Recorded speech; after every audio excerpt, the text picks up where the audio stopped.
Hey guys, this is Cheney77, coach of the Brisbane Heat Trends, here with week 7 of the Hive. This week we're going up against Leo and the Chicago Cobalions. And his team consists of Starmie, Mega Aerodactyl, Bronzong, Sylveon, Diggersby, Rotom Heat, Sceptile, Cryogonal, Conkeldurr, Haxorus, and Mandibuzz.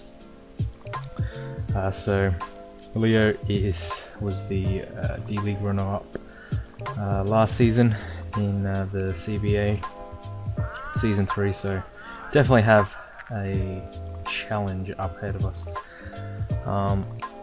His three biggest threats were Diggersby, Conkeldurr, and Mega Aerodactyl, in my opinion. As you see, he didn't bring the Conkeldurr, so pretty happy about that. But Mega Aero outspeeds everything and hits really hard, and Diggersby just hits hard in general. Bronzong was definitely annoying. Had to find a way to deal with that, and definitely expected, or not surprised to see the Mandibuzz and the Rotom Heat. So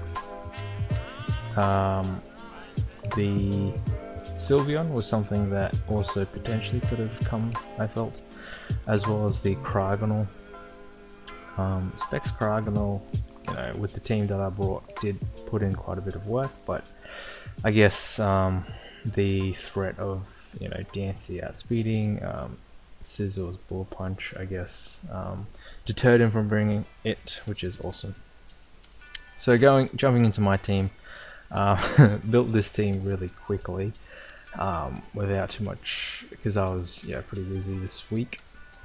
So we got Spadef Jellicent with Acid Armor. In hindsight, probably not the right set to bring, but I brought it against Downy, I believe, and I wanted it to work, so I wanted to try it again, so I brought it again.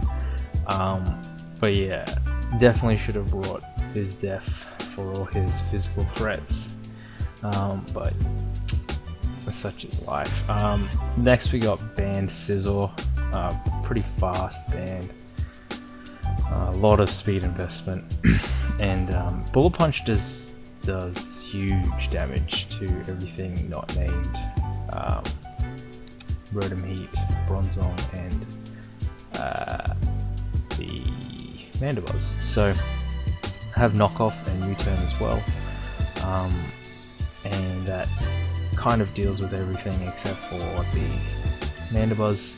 Will need to chip down the Rotom Heat as well, or get up rocks, so rocks will be pretty key this game, I feel. Next we got Diancie, just Carmine Diancie, just because I only ever really need 3 moves on Diancie, and the last move is just set up usually just for fun. Next we got Drapion, Sugarberry Drapion with Aquatail, Poison Jab, Knockoff, Pursuit. Just here to lure something like the Arrow or the Diggersby, get off a nice Aquatail. Won't kill, but it'll do a nice damage and put basically put things in range of Mega Scissor's Bullet Punch. We got SD Chomp with the Rockium Z, Crunch, Stone Edge, Earthquake, because Mandibuzz is fat and I need to be able to break Mandibuzz. Chomp didn't have the best matchup, but it did in terms of against his walls. So his walls I could break really nicely with Chomp, but his offense, it struggles with his offense. So if Leo brought like full hyper offense against me, then Chomp would have definitely struggled. But as you see, he brought a more balanced team, so I can't, Chomp is definitely going to put in the work. Next we got Mesprit with Cobbleberry, Reflect, just to deal with like Diggersby, Mega Arrow, Conk, and then Stealth Rocks, U-turn, Ice Beam, I think. I'm not sure. But jumping into the game, definitely wary of a Diggersby lead because I don't really have a switch in for it. So, plus Mesprit can set up a screen turn 1 or set up a reflect turn 1. So that's what's going to happen. He's going to pop my Cobalions. So prep coming into play, and here I'm going to set up the rocks. Him being Life Orb is really nice because it allows me to chip down his Diggersby and go into Jellicent here because I know he's going for return. This is probably a misplay on my part. Probably should have gone into Chomp here because going Chomp allows me to put a lot of offensive pressure on him. But once again, I play this very passively when I have a Reflect up. So go into Jellicent, and here I'm predicting him to switch out because Scold is definitely, it's obvious. Well, like what Jellicent doesn't pack Scold. So I'm going to click Toxic here, hoping that the Bronzong doesn't come in. But he's actually going to stay in and click the knockoff as I go for Toxic and miss. So unfortunate, but yeah. Here I'm going to go into Chomp as he goes for the EQ. And I go for EQ here myself because I feel like he doesn't really need Diggersby anymore. Like it dies to an Aqua Tail and it doesn't even outspeed the Drapion. Dies to a Bullet Punch, dies to the Diancies, anything in Jellicent. I mean, it can sort of take advantage of Jellicent, but it doesn't have any setup moves, so it's not going to be doing much. So I'm just going to go for EQ here, but he's actually going to switch into Bronzong. So he's obviously levitating, so that's not going to affect him, but figuring he's going to go for rocks, I'm actually going to set up. I'm going to go for Crunch. And then here I'm going to predict him to go into Mandibuzz and set up an SD. Now, his only switch into a Z Continental Crush is Bronzong, which drops to a +2 Crunch anyway, so there is no like harm in going for that Z move. And yeah, we destroy the Mandibuzz. Now here, Ice Fang is pretty obvious, so debated going into Scizor for a fairly long time because you don't mess with threats, especially Garchomp when he's at +2. So I figured, and the Ice Fang was coming, but I make the middle ground play in my opinion. I go into Drapion. Drapion's not really needed at this point.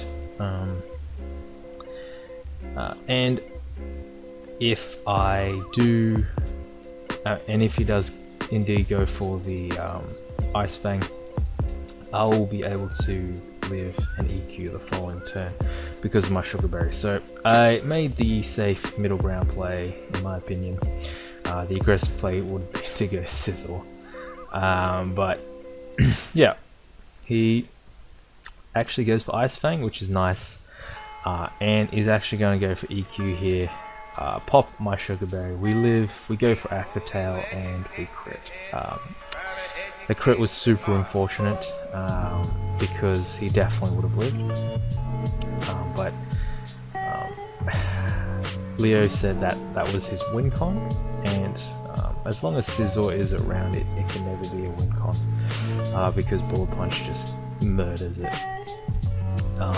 Yeah, he may have been able to pivot around some things into Rotom Heat, but the rocks are up, and Banded knockoff is going to kill the Rotom Heat after rocks damage. So it's unfortunate, yes, and Hacks is never good, but he's gonna revenge kill me with the Starmie, and here Go into DNC, trying to bait the water move, because I actually don't have a way to kill this thing. Nothing outspeeds it, and it pretty much OHKOs the rest of my entire team except for maybe Scizor, if he's not, like, if I get a roll with Hydro Pump. So I'm sort of floundering at the moment, trying to bait him go for a water move. But thankfully he switches out into Bronzong, and I'm able to go into my Jellicent and recover to get back to some decent health, so I can sort of take on the Starmie. He Toxics me, which is fine. I don't see Jellicent being the fat stall set that it's supposed to be. Here goes for EQ, and I'm going to go for a Crunch. Basically put him in range of anything. Definitely could have gone Scizor on his Gyro Ball. And this is something I thought about in hindsight. Gyro Ball would have let me go into Scizor for free and get off a free knockoff. But and basically I would still have this Scizor or the Garchomp around, and then the Bronzong would be dead. So definitely not the most optimum play there, going for Crunch. But here I'm able to go into Scizor and revenge kill this thing. I click U-turn because I don't really want to be trapped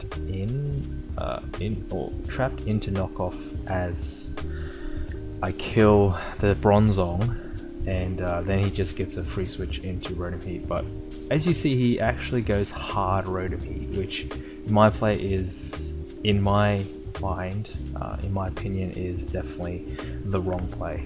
If I had clicked knockoff, I believe that would have been a 2-hit KO, and he would have just lost there. But he goes into Rotom. Leo also agrees that, yeah, he should have sacked Bronzong. Bronzong was useless at that point. And going to go into DNC because the Power Gem is really threatening. But instead we're going to click Calm Mind, as the switch into Bronzong. This Bronzong sack was fairly obvious. Now, what Calm Mind does is that it makes I think it makes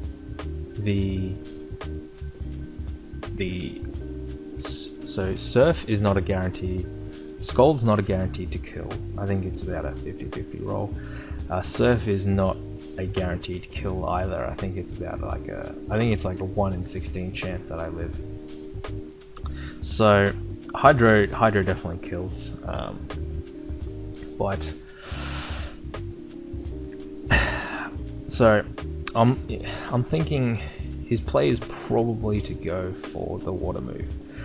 If he goes for the electric move and I stay in with Diancie, I win. I sweep the rest of these mons.